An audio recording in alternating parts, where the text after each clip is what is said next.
person, ada Bu Erlia, ada saya dan Bu Anjar, Pak Anjar bukan tulis. Sorry Pak Anjar. Oke, jadi Bapak Ibu,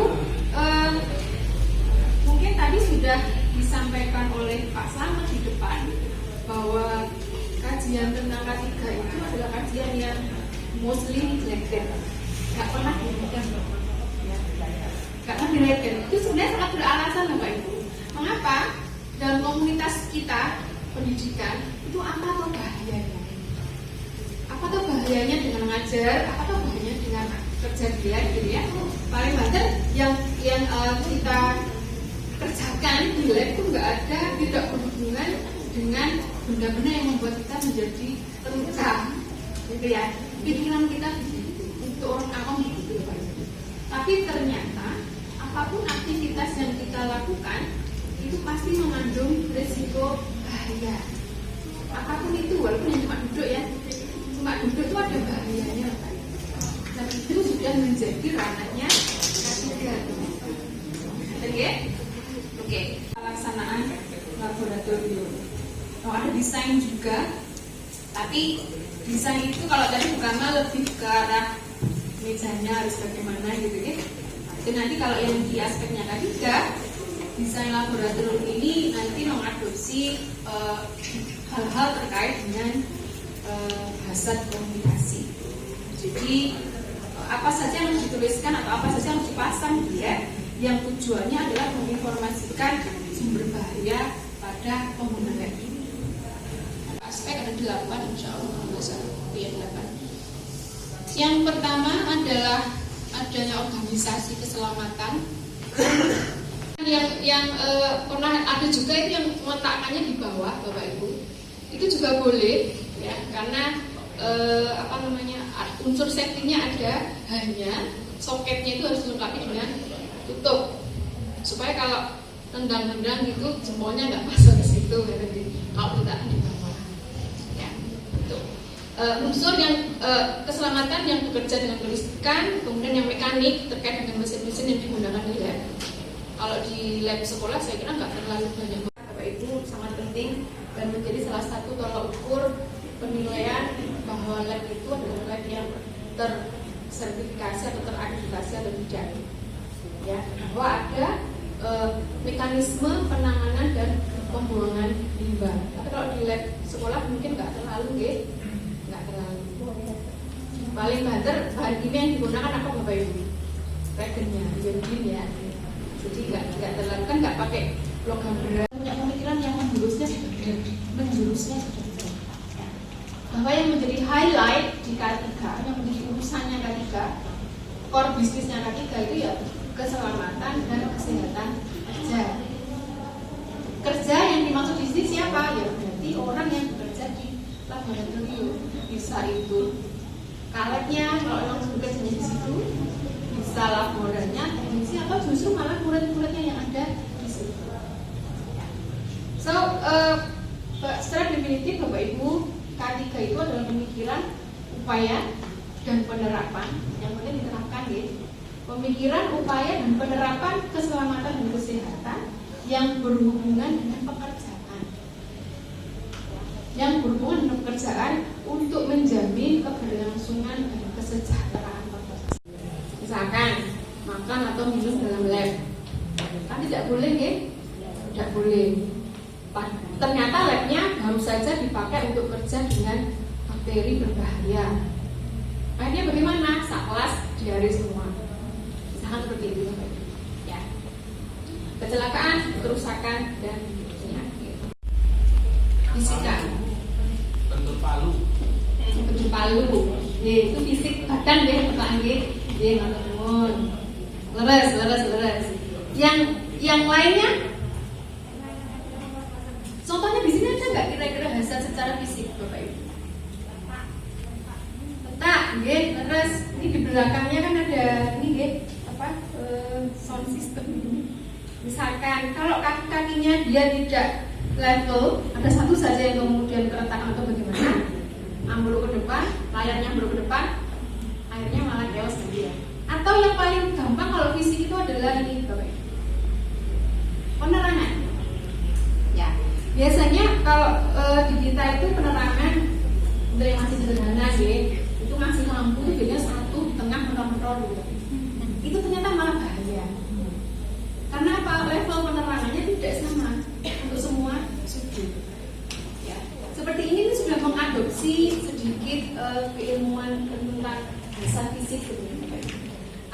Diukur dulu luasan buat yang sudah sesuai dengan kalkulasi, letakkan di sudut-sudut yang pas.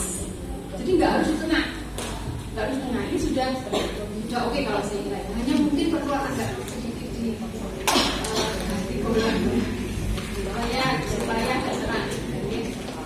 Oke, yang chemical hazard yang secara kimia. Kalau bilang apa kira-kira? Bahan kimia ya, bahan kimia. Tapi kalau di SMP saya kira nggak terlalu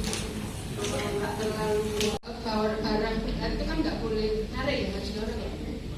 Kalau bapak-bapak itu kebalikannya. Posisi mengangkat juga begitu. Itu ternyata itu masuk dalam potensi bahaya yang Yang berikutnya terakhir adalah physiological hazard. Ini lebih ke arah sikap seperti tadi, bekerja di lab, praktikum, bisa ambil guyon, bisa ambil gibah, bisa ambil gosip, bisa ambil lihat HP, itu masuk dalam physiological hazard. Ya, gitu. Kemudian pendidikan, apapun itu Bapak Ibu, yang namanya kecelakaan kerja itu tidak hanya diukur dari adanya korban manusia atau cedera atau mati ya, itu sangat ekstrim sekali. Kalau cedera mungkin ya jatuhnya apa untuk menerapkan K3.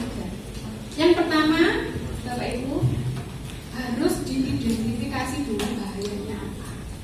Dilihat labnya, apakah banyak kabel centang perenang, apakah ada sudut-sudut yang nggak ada penerangannya, atau malah sudut bagian dari ruangan yang terlalu terang lampunya. Karena kondisi terlalu terang atau terlalu gelap itu menginduksi kelelahan Bapak Ibu. Nggak akan jenak kerjanya.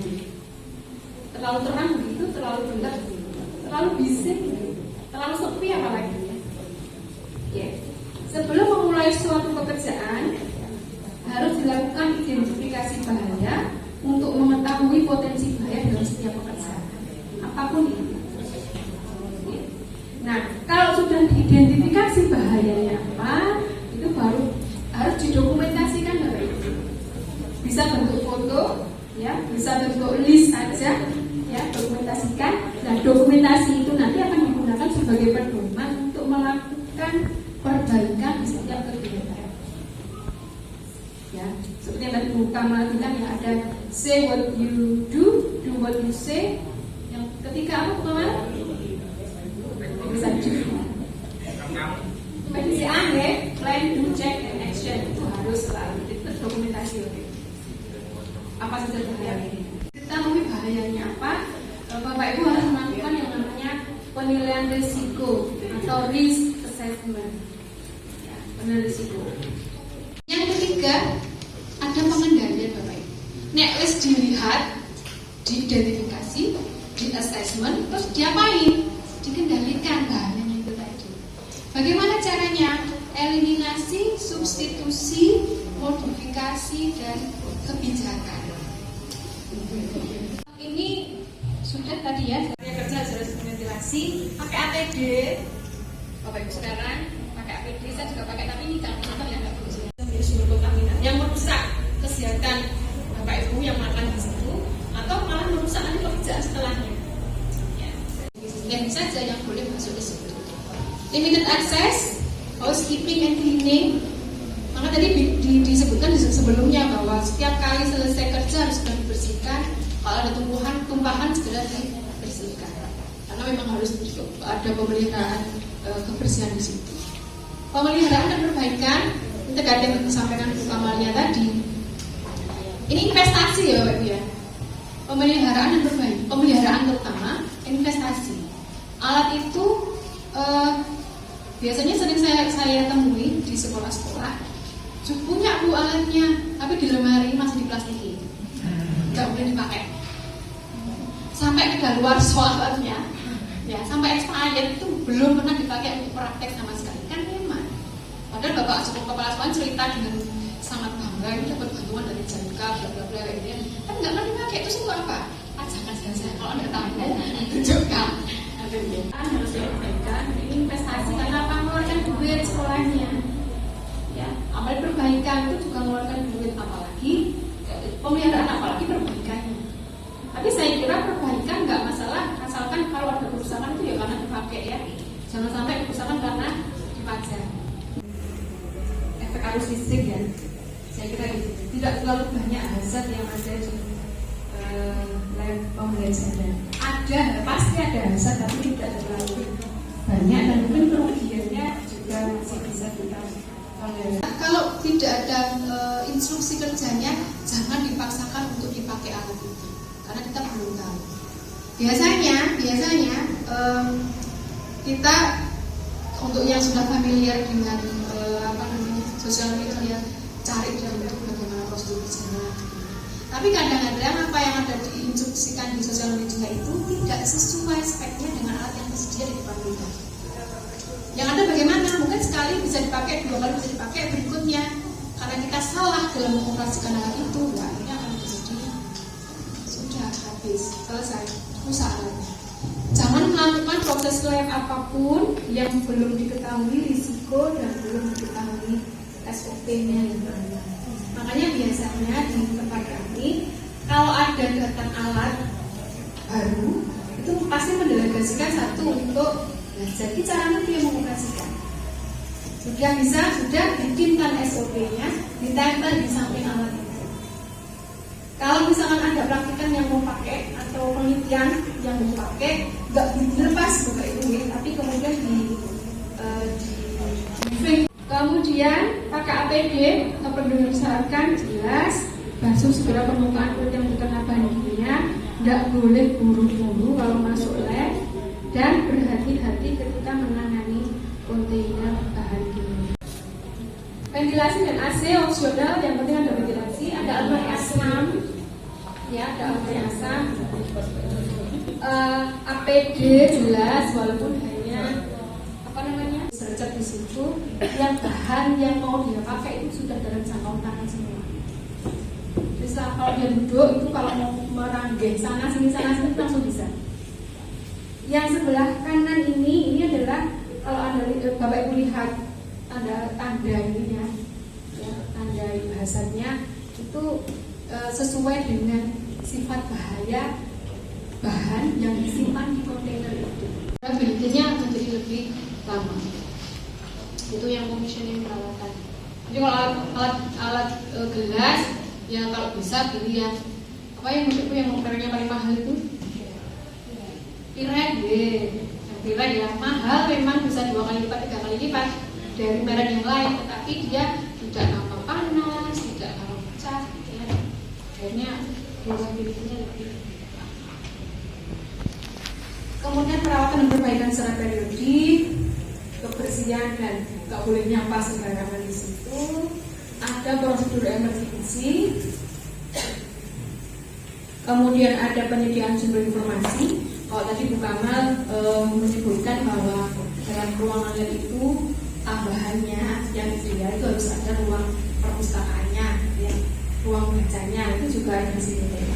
Penyediaan sumber informasi bisa berupa buku, perpustakaan, internet atau MSDS atau material safety data sheet. Biasanya kalau kita beli bahan kimia itu sudah program. Yang ketiga training dan supervisi, ini yang mungkin kadang-kadang jarang dilakukan. Laboratorium yang harus ada seperti yang tadi ya, ada safety shower dan eye wash jelas, fume hood atau lemari asam, adanya alarm dan apar. Kalau alarm mungkin opsional ya, bisa pakai mulut, ya bisa pakai mulut. Tapi apar itu harus. Kalau alarm nggak ada nggak apa-apa. Ada bagus, nggak ada nggak apa-apa.